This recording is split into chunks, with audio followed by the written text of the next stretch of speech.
به نام خالق هستی. 48 قانون قدرت. قانون 27.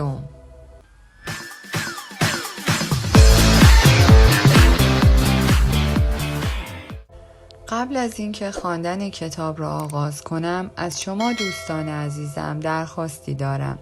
لطفاً کانال ما را به دوستان خود معرفی کنید. نهایت استفاده را از نیازها و ضعف‌های دیگران ببرید تا طرفدارانی دو آتیشه داشته باشید. داوری: مردم بسیار علاقه‌مند هستند که چیزی را باور کنند. با ایجاد انگیزه و ارائه حرکتی جدید خود را در مرکز این خواسته قرار دهید. مبهم و در عین حال امیدوار کننده صحبت کنید. به جای تمرکز بر عقل گرایی، روی اشتیاق و انگیزه تمرکز کنید. اصولی به پیروان جدید خود بدهید که باید از آنها پیروی کنند و از آنها بخواهند که از طرف شما برای حرکت شما فداکاری کنند. در غیاب دین بزرگ، نظام اعتقادی جدید شما قدرتی وصف ناپذیر را برای شما به ارمغان خواهد آورد. علم شارلاتانیسم نحوه ساختن یک مکتب فکری در 5 مرحله ساده. وقتی به دنبال روش‌هایی می‌گردید که برای کمترین تلاش بیشترین قدرت را به شما می‌دهند، متوجه می‌شوید که ایجاد پیروان برای مکتب فکری خود مؤثرترین کار است. اگر پیروان زیادی داشته باشید، نه تنها همه درهای ممکن برای فریب خوردن شما باز می‌شوند، پیروانتان از شما در برابر دشمنان، دفاع و داوطلبانه دیگران را تشویق می‌کنند که به مکتب جدید بپیوندید. با این نوع قدرت دیگر لازم نیست که بجنگید یا برای تحمیل اراده خود دلیل بیاورید. همه شما را دوست دارند و هرگز اشتباه نمی کنید. ممکن است فکر کنید که ایجاد چنین فالوورهایی بسیار دشوار هستند، اما در واقع بسیار ساده است. ما انسان‌ها به شدت نیاز داریم که به چیزی اعتقاد داشته باشیم و برایمان مهم نیست که چیست. این ویژگی ما را به شدت ساده لوح می کند. بنابراین نمی توانیم در اثر ناباوری مدت زیادی در شوک یا پوچی بمانیم. کافی است یک نفر بیاید و انگیزه جدید، نقش‌های اولیه برای ثروتمند شدن یا آخرین تکنولوژی یا آثار هنری را جلوی چشمانمان بگذارد. آن وقت است که مثل ماهی از آب می‌پریم تا طعمه را بگیریم. به تاریخ نگاه کنید. تاریخ ادیان و مکاتب جدید که پیروان بیشماری دارند، کتابخانه ای را پر کردند. بعد از چند قرن، دهه، سال یا ماه، همه آنها مضحک به نظر می رسند، اما در زمان خودشان بسیار جذاب، متعالی و الهی به نظر می رسیدند. ما که همیشه در اعتقاد به چیزی عجله داریم، از هیچ قدیس و دین می سازیم. نگذارید این ساده لوحی هدر رود. خود را نماد عبادت قرار دهید و کاری برای ارتقای مدرسه خود انجام دهید.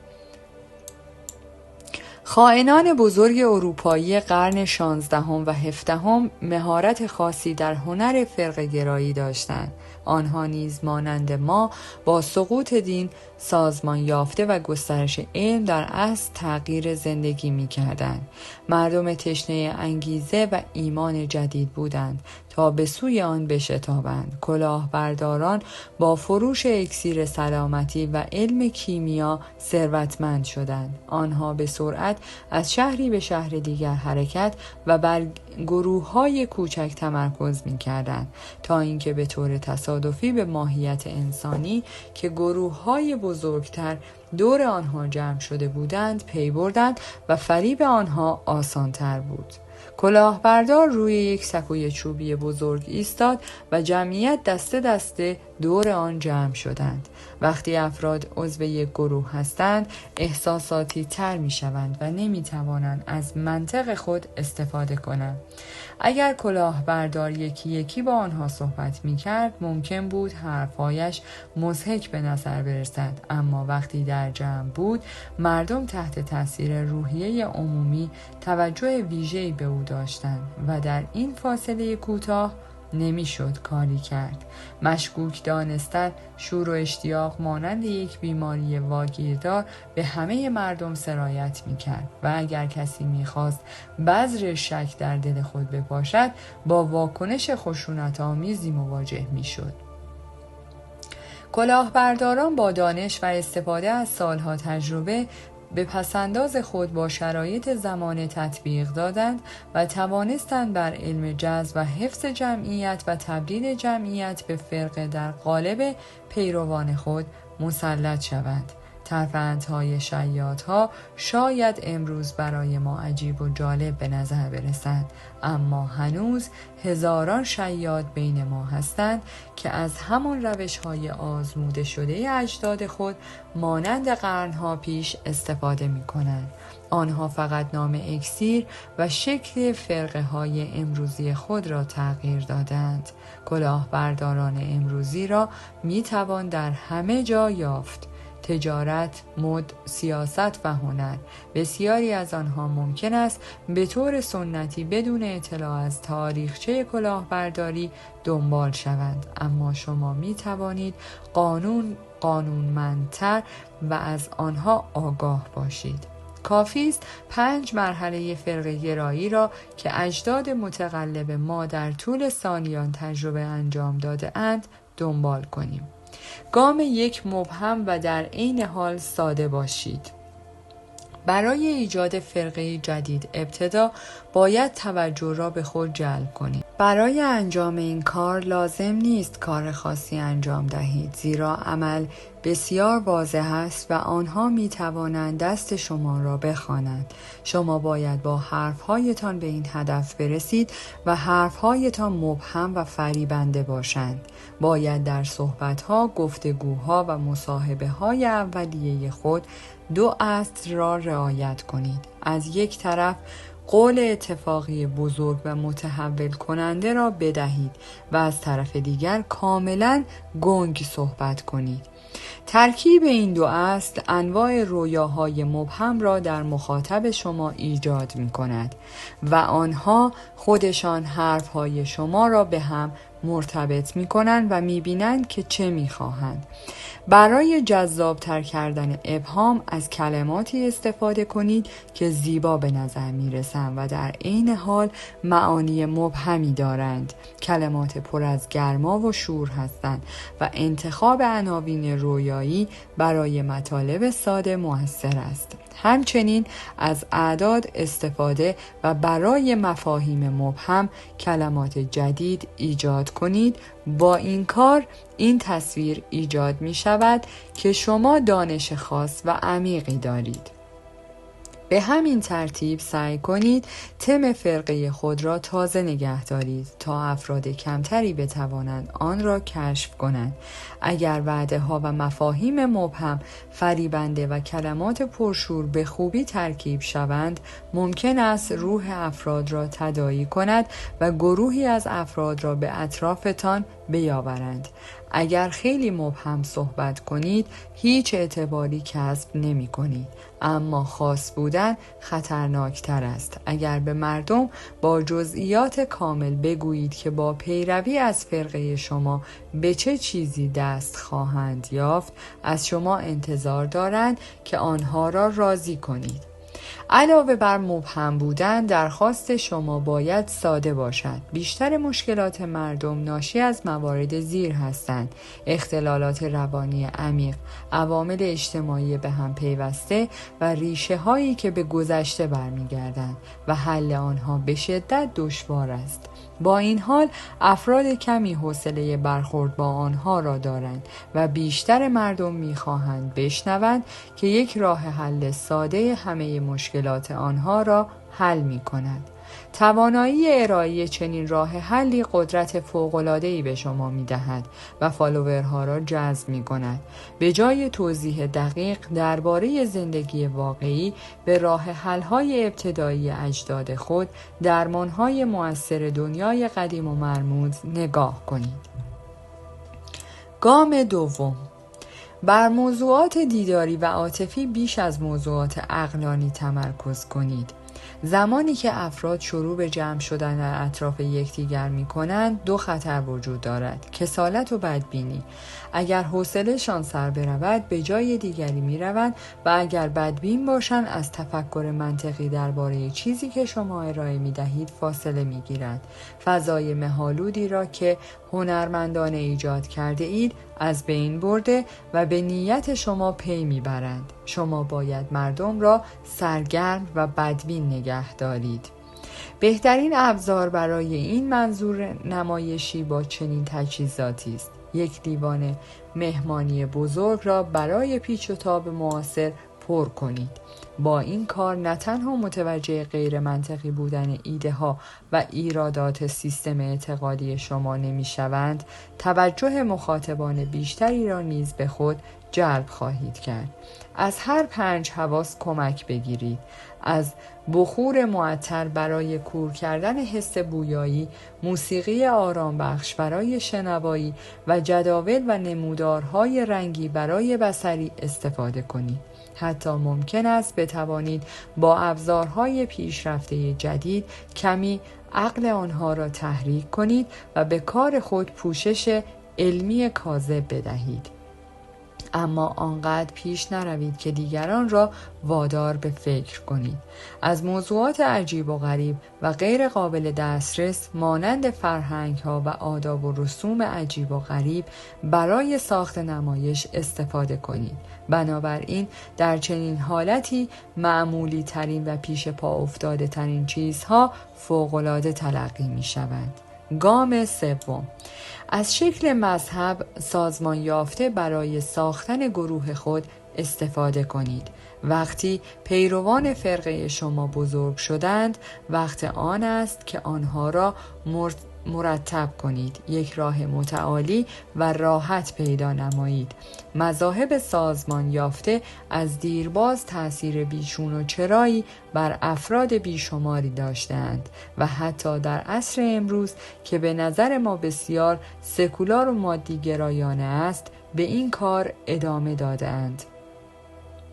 ارتباط متعالی و مقدس با ادیان سازمان یافته می تواند بسیار سودمند باشد. برای پیروان خود مراسم مذهبی ترتیب دهید.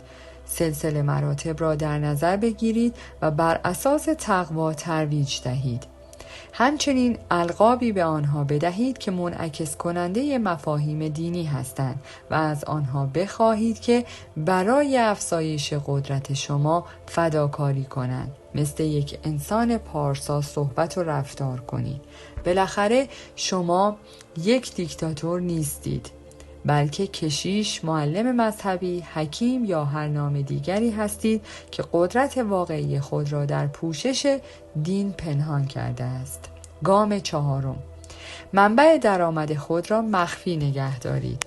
گروه شما رشد کرده است و شما آن را به شکلی مذهبی شکل داده اید. خزانه شما کم کم از پول فالوورهایتان پر می شوند. با این حال هرگز نباید تشنه پول و قدرت ناشی از آن به نظر برسید. اینجاست که باید منبع درآمد خود را پنهان کنید. فالوورهای شما می‌خواهند باور کنند که اگر شما را دنبال کنند همه چیزهای خوب را به دست خواهند آورد. محیط پر رزق و زرق و برق خود را حفظ و خود را تبدیل به شواهد معتبری کنید که درستی سیستم اعتقادی شما را ثابت می‌کند. هرگز آشکار نکنید که ثروت شما واقعاً از جیب پیروان شما آمده است، بلکه وانمود کنید که به دلیل درستی روش‌های خود به آن دست یافته اید و شور تقلیدی آنها چشمانشان را از ماهیت متقلبانه ثروت شما کور می کند. گام پنجم، جنبشی را با مفهوم ما در برابر آنها شروع کنید. اکنون گروه رشد کرده است، در حال رونق و مانند آهنربایی است که هر لحظه ذرات بیشتری را جذب می‌کند. با این حال اگر مراقب نباشید سکون وجود خواهد داشت. به مرور زمان فالوورهای شما خسته می‌شوند و گروه را ترک می‌کنند. برای اینکه پیروان خود را متحد نگه دارید، اکنون باید کاری را انجام دهید که همه ادیان و نظام‌های فکری انجام دادند. جنبش ما علیه آنها را راه اندازی کنید. ابتدا مطمئن شوید که دنبال کنندگان شما معتقدند که بخشی از یک سازمان منحصر به فرد هستند که اهداف مشترکی را دنبال می کنند. سپس برای تقویت پیوند آنها دشمن گمراهی را در بیرون به تصویر بکشید که می خواهد شما را نابود کند. نیرویی از کافران وجود دارد که تمام تلاش خود را می کند تا شما را متوقف کند. اکنون می توانید هر نیروی خارجی را که سعی در افشای ماهیت متقلبانه نظام اعتقادی شما دارد به عنوان عضوی از این نیروی منحرف شناسایی کنید. اگر دشمن ندارید یکی بسازید. وجود دشمنی تو خالی که پیروان شما می توانند به آن واکنش نشان دهند متحدان شما را متحدتر می کند. آنها به هدف شما ایمان دارند و می خواهند کسانی را که به آن اعتقاد ندارند نابود کنند. رعایت قانون 1. در سال 1653 مرد 27 ساله اهل میلان به نام فرانچیسکا ادعا کرد که از چیزی الهام گرفته است. او در شهر قدم زد، به همه گفت که فرشته بزرگ مایکل بر او نازل شد و اعلام کرد که او برای فرماندهی ارتش پاپ جدید انتخاب شده است. ارتشی که جهان را فتح و آن را احیا می کند. همان فرشته دوباره نزد بوری آمد و گفت که بوری قدرت دیدن روح مردم را دارد و به زودی سنگ کیمیا را کشف خواهد کرد. ماده‌ای که می‌تواند فلزات را تبدیل به طلا کند و همه مدت هاست که به دنبال آن بودند. دوستان و آشنایان که توضیحات بوری را درباره الهام شنیده بودند از دیدن تغییراتی که در او رخ داده بود تحت تاثیر قرار گرفتند. در گذشته بوری فقط تفریح می‌کرد، اما حالا همه آنها را رها کرده و به مطالعه کیمیاگری و بحث درباره اسرار جهان روی آورده بود.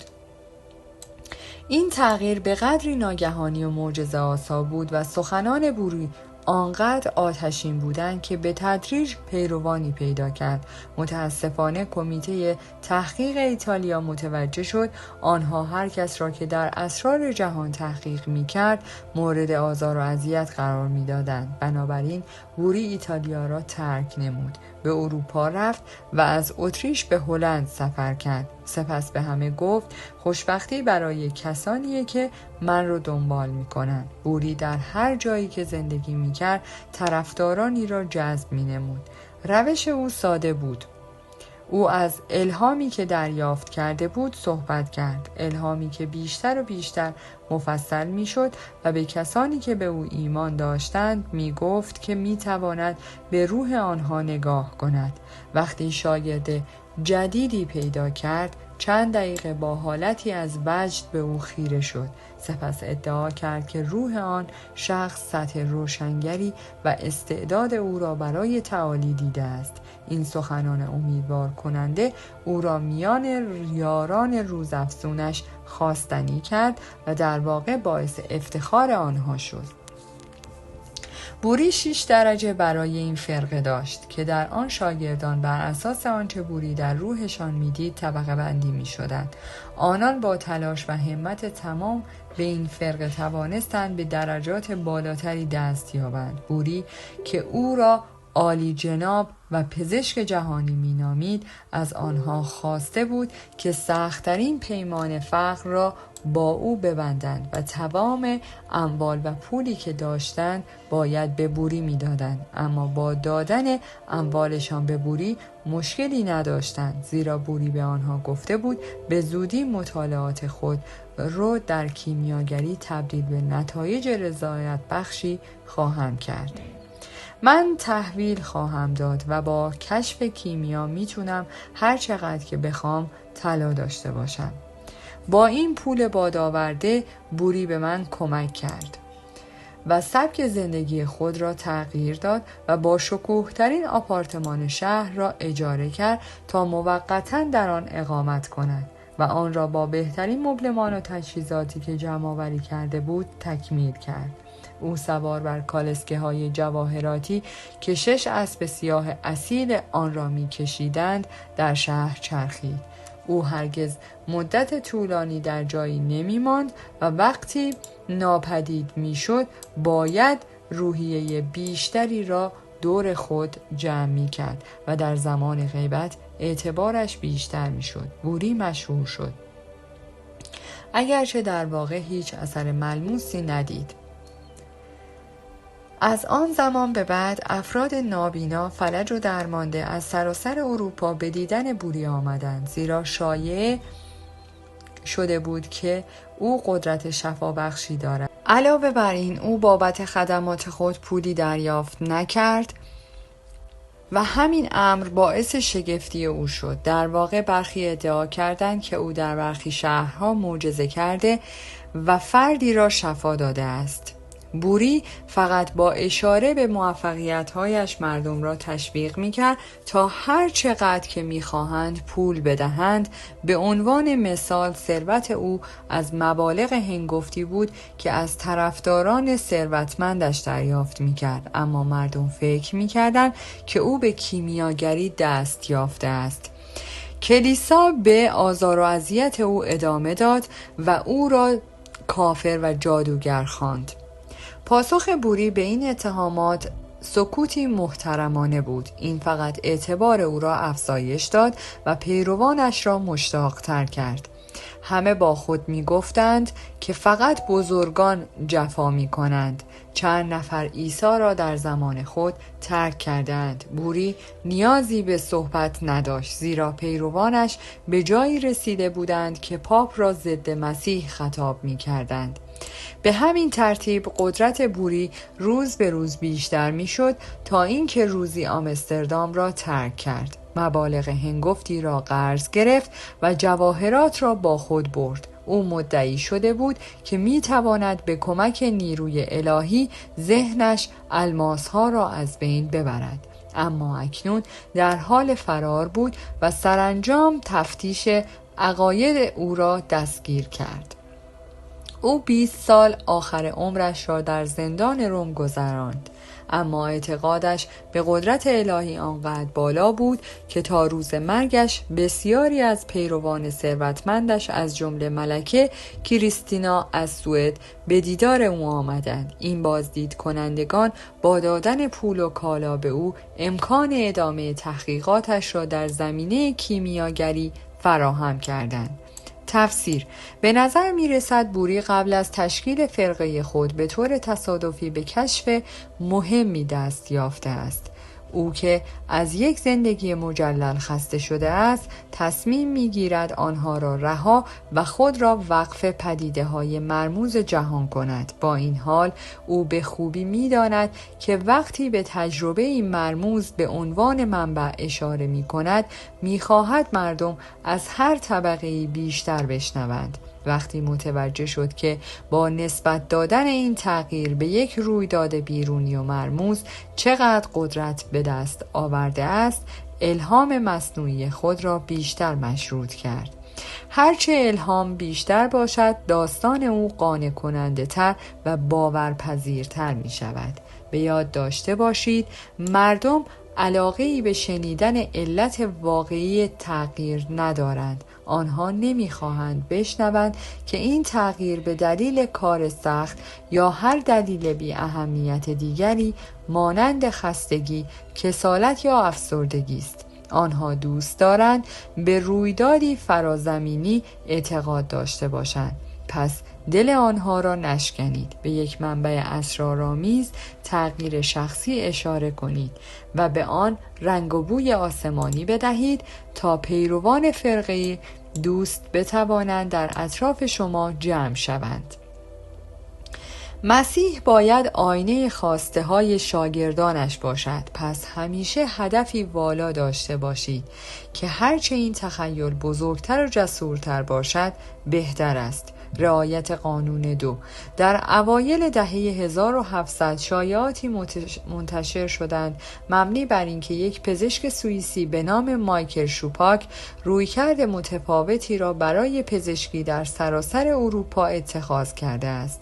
او از قدرت شفابخش طبیعت برای شفاهای معجزه‌آسا استفاده کرد. بنابراین افراد ثروتمند از سراسر قاره به زودی برای درمان بیماری‌های خود به روستای آبی سفر کردند.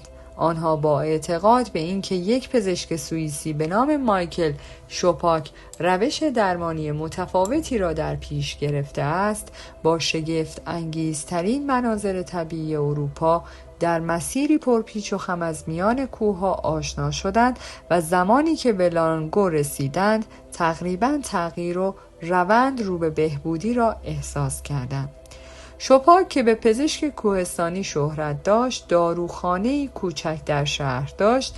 این داروخانه دیدنی بود. جمعیتی از کشورهای مختلف در یک اتاق کوچک جمع شده بودند. دیوارهای اتاق پر از بطری‌های رنگارنگ داروهای گیاهی بودند و جایی که بیشتر پزشکان در آن زمان معجون‌های بدمزه با عناوین لاتین مبهم تجویز می‌کردند، همانطور که داروها اغلب هنوز هم انجام می‌دهند. درمان‌هایی مانند روغن شادی، قلب گل کوچک یا علیه هیولا حاد و طعم شیرین و مطبوعی داشتند. مشتریان لانگو باید منتظر می‌ماندند تا دکتر کوهستان را ببینند، زیرا 80 پیک از سراسر اروپا هر روز نمونه‌هایی از ادرار بیماران را به داروخانه ها می آوردند. شوپاک مدعی شد که تنها با دیدن نمونه و شرح بیماری می تواند بیماری را تشخیص دهد. البته قبل از تجویز دارو دست نوشته ها را به دقت مطالعه می کرد و وقتی بالاخره دقایقی تنها بود در اتاق یا داروخانه با مراجعه کنندگان ملاقات می کرد. سپس نمونه ادرار فرد را بررسی می‌کرد و توضیح می‌داد که ظاهر ادرار به او چه می‌گوید. او با بیان اینکه روستاییان نسبت به این گونه مسائل حس قوی دارند و درایت و بصیرت آنها ناشی از ساده زیستیشان است، گفت که آنها بدور از پیچیدگی‌های شهر زندگی می‌کنند. همچنین در این بازدید مطالبی روانشناختی در خصوص تأثیر طبیعت بر سلامت بیان کرد. شوپاک اشکال مختلفی را از درمان ایجاد کرده بود که هر کدام با روش‌های رایج درمان در آن زمان بسیار متفاوت بودند. به عنوان مثال او به درمان برق گرفتگی اعتقاد داشت. در پاسخ به این سوال که آیا این با اعتقاد او به قدرت شفابخش طبیعت مطابقت دارد، او توضیح داد که الکتریسته پدیده‌ای طبیعی و صرفاً تقلیدی از قدرت رعد و برق است. یکی از بیمارانش مدعی شد که 7 روح شیطانی به او نفوذ کردند، اما دکتر او را با شوک الکتریکی مطالعه کرد و حین اجرا اظهار داشت که می‌تواند ارواح را ببیند که یکی یکی از بدن مرد خارج شدند و پرواز می‌کند.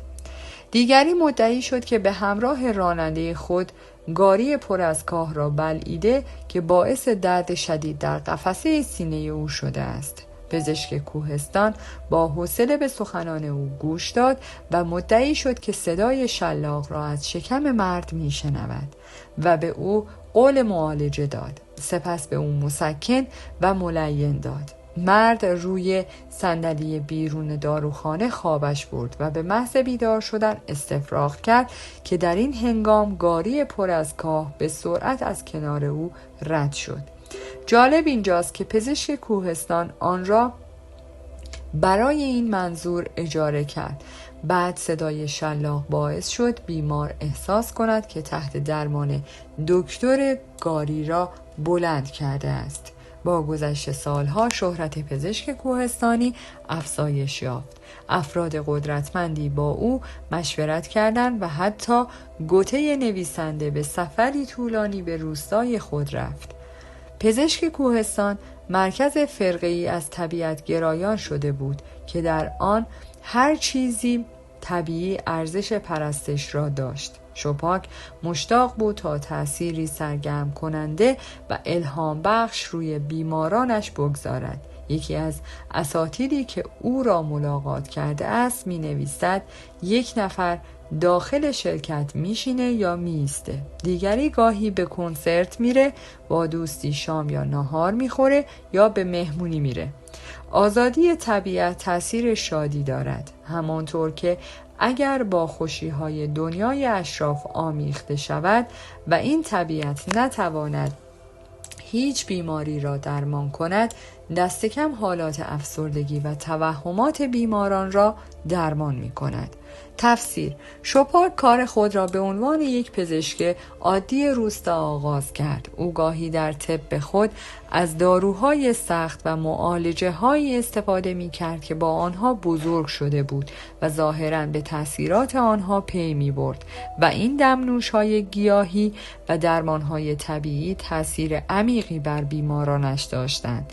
جایی که طب رایج آن روز برای بیماران ترس و درد ایجاد می‌کرد، درمان‌های شوپاک راحت و آرام بخش بودند. بهبود خلق و خوی بیماران عاملی کلیدی در درمان‌های او بود و بیمارانش آنقدر به مهارت‌های او اطمینان داشتند که مطمئن بودند شوپاک به جای خندیدن به برداشت‌های غیر منطقی آنها از بیماریشان، از فوبیای آنها استفاده کرد تا نشان دهد که به دستاوردهای بزرگی دست یافته است. پزشکی کوهستان درس‌های ارزشمندی درباره ایجاد پیروان فرقه ها به ما می‌آموزد. ابتدا باید راهی بیابید تا اراده مردم را درگیر و چنان آنها را به قدرت خود قوی کنید تا که تخیل آنها فراتر از امتیازات شما باشد. فقط باید با کمکی که به دیگران می‌کنید تبعیض‌آمیزتر باشید. باور انگیزه یا تخیلی را بیابید که آنها مشتاقانه آن را به عنوان یک درمانگر، پیامبر، نابغه یا هر چیز دیگری که دوست دارید در آغوش می‌گیرند و می‌پرستند. دوم، شوپاک قدرت ابدی ایمان به طبیعت و سادگی را آموزش می‌دهد. در واقع طبیعت مملو از گیاهان سمی، شکارچیان، بلایای ناگهانی و آفات می باشد و ترسناکتر از شفا بخش است. در واقع اعتقاد به خواص درمانی و تسکین دهنده طبیعت افسانه تخیلی است، اما توسل به طبیعت به ویژه در مواقع پیچیده و پر استرس قدرت فوق‌العاده‌ای برای شما به ارمغان می‌آورد. البته کمک گرفتن از طبیعت باید به درستی انجام شود. به عنوان کارگردان در نمایشی که در طبیعت اجرا می کنید، باید ویژگی هایی از طبیعت را انتخاب کنید که با تخیل آن دوره سازگاری داشته باشند. دکتر کوهستان نقش بسیار خوبی داشت. او سنت را به صحنه آورد و رفتارهای خود را به عنوان قطعاتی از نمایشنامه نشان داد. او خود را با طبیعت یکی نمی‌دانست، بلکه طبیعت را تبدیل به دینی باطل کرد. برای ایجاد یک جلوه طبیعی باید سخت کار کنید و طبیعت را به گونه‌ای نشان دهید که به نظر شایان ستایش است. در غیر این صورت کسی متوجه نخواهد شد. طبیعت نیز باید مطابق با روند جامعه پیش برود و پویا باشد. رعایت قانون 3. در سال 1788 فرانتس مسمر، پزشک و دانشمند، در 55 سالگی بر سر دوراهی قرار داشت. او که در مطالعه مغناطیس حیوانی پیشگام بود، اعتقاد داشت که یک پزشک یا متخصص میتواند از ماده انرژی بگیرد و با استفاده از حیوانات و همچنین نیروی مغناطیسی درمانهای معجزه‌آسایی انجام دهد. اما زمانی که او در وین زندگی می‌کرد، جامعه پزشکی نظریه‌های خود را توسعه داد. او مسخره بود. مسمر مدعی شد که روش‌های درمانی زیادی را برای درمان تشنج‌های زنانه امتحان کرده و افتخارآمیزترین دستاورد او بهبود بینایی یک دختر نابینا بوده است. اما پزشک دیگری دختر جوان را معاینه و اعلام کرده که او همچنان نابیناست و دختر نیز آن را تایید کرده است. مسمر اعتراض کرد که دشمنانش می‌خواهند با کشیدن دختر به سمت خود به مسمر تهمت بزنند. این ادعا باعث تمسخر بیشتر شد. به نظر می رسید که عقلای وین مخاطبان خوبی برای نظریه های او نبودند. بنابراین تصمیم گرفت به پاریس نقل مکان و از آنجا شروع کند. مسمر یک آپارتمان باشکوه در شهر جدیدش اجاره و آن را به طور مناسب تزیین کرد. شیشه های رنگی به کار گرفته در بیشتر پنجره ها فضای مذهبی ایجاد می کردند و آینه های روی دیوار جلوه‌ای خواب‌آلود داشتند. دکتر در تبلیغ خود گفت که در آپارتمانش صحنه‌هایی از قدرت مغناطیسی حیوانات را به نمایش گذاشته و افراد بیمار و افسرده را برای آزمایش قدرت آن دعوت کرده است. به زودی مردم پاریس از همه اقشار و البته بیشتر زنان برای دیدن معجزاتی که او وعده داده بود وارد شدند. داخل آپارتمان بوی شکوفه‌های پرتقال و بخور عطرهای خارجی از طریق دریچه‌های مخصوص تهویه همه جا به مشام می‌رسیدند. وقتی تازه واردها وارد سالن شدند، صدای چنگ را شنیدند که با آواز زنی از اتاق دیگر همراه بود. در وسط سالن یک ظرف بیضی شکل پر از آب بود که مسمر ادعا می‌کرد مغناطیسی شده بود. به بازدید کنندگان دستور داده شد که دور ظرف بنشینند تا میله‌های مغناطیسی را روی قسمتی از بدن خود قرار دهند که درد یا مشکل دارند. سپس بازوهای دستان خود را گرفتند برای اینکه تا حد امکان به نیروی مغناطیسی نزدیک کند تا از بدنشان عبور کند. گاهی اوقات آنها را با سیم وصل می‌کردند. مسمر از اتاق خارج شد و آهنرباهای کمکی و همه مردان جوان خوشتیپ و قوی با شیشه های آب مغناطیسی وارد شدند و آن را روی بیماران اسپری کردند. سپس همان مایع شفابخش روی بدن بیماران مالیده، ماساژ داده و در حالت خلسه به آنها تزریق شد. بعد از چند دقیقه نوعی جنون بر زنان چیره شد. بعضی گریه می کردند، برخی جیغ می زدند و موهایشان را می کشیدند و بعضی ها عصبی می خندیدند. مسمر در اوج جنون خود با لباسی ابریشمی گشاد که با گلهای طلایی تزیین شده بود و یک نوار سفید مغناطیسی در دست داشت دوباره وارد اتاق شد. دور ظرف چرخید و بیماران را نوازش کرد تا آنها را آرام کند. بسیاری از زنان این قدرت مسحور کننده عجیب را به نگاه نافذ خود نسبت دادند که فکر می‌کردند جریان مغناطیسی بدنشان را افزایش یا کاهش می‌دهد. مسمر چند ماه پس از ورود به پاریس موج جدیدی را به راه انداخت. میان حامیان او ماری آنتوانت ملکه فرانسه و همسر لویی 16 بودند. اگرچه هیئت علمی انجمن پزشکی وین او را سرزنش کرده بود، مهم نبود. پیروان رو به رشد او از جمله شاگردان و بیمارانش سخاوتمندانه به او پول می‌دادند. مسمر نظریه های خود را به حدی گسترش داد که ادعا کرد همه انسان ها می توانند از طریق نیروی مغناطیس به تعادل دست یابند. این مفهوم در طول انقلاب فرانسه به قدری محبوبیت پیدا کرد که فرقه ای از مسمریان در سراسر کشور گسترش یافتند و گروه‌های تعادل در بسیاری از شهرها تشکیل شدند تا به مردم درباره مغناطیس درمانی آموزش دهند. در نهایت کار این گروه‌ها تبدیل به رسوایی شد، زیرا توسط افراد بداخلاق و مرزنشین اداره می‌شدند و جلسات خود را تبدیل به عیاشی گروهی می‌کردند. در اوج محبوبیت مسمر، یک کمیسیون فرانسوی گزارشی را بر اساس سالها آزمایش تئوری مغناطیسی حیوانات منتشر کرد که در آن دریافتند تأثیر مغناطیس بر بدن به دلیل نوعی هیجان جمعی و تلقین به خود است. این گزارش کاملا مستند بود و به شهرت مسمر در فرانسه لطمه زد. کشور را ترک کرد و بازنشسته شد. با این حال چند سال بعد سر و کله مهاجرانی از سراسر اروپا پیدا شد. فرقه مسمر دوباره گسترش یافت و بیش از هر زمان دیگری معتقد شد. تفسیر: حرفه مسمر را می توان به دو بخش تقسیم کرد.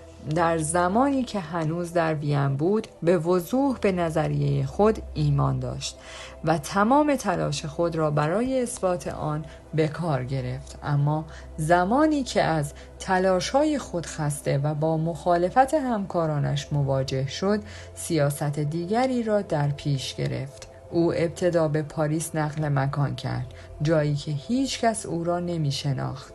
بیشتر به نظریه های افراطی خود تمایل داشت و صدای محیط مشتریانش را تحت تأثیر قرار داد. مهمتر از همه، از آن زمان به بعد او نظریه مغناطیسی خود را فقط روی گروه آزمایش کرد، نه فرد. تحت این شرایط گروه بستری را فراهم کرد که در آن مغناطیس تأثیر مطلوبی داشت. سپس یکی از مؤمنان عقیده خود را به دیگری منتقل کرد و به این ترتیب همه کسانی که شک داشتند تحت تأثیر قرار گرفتند.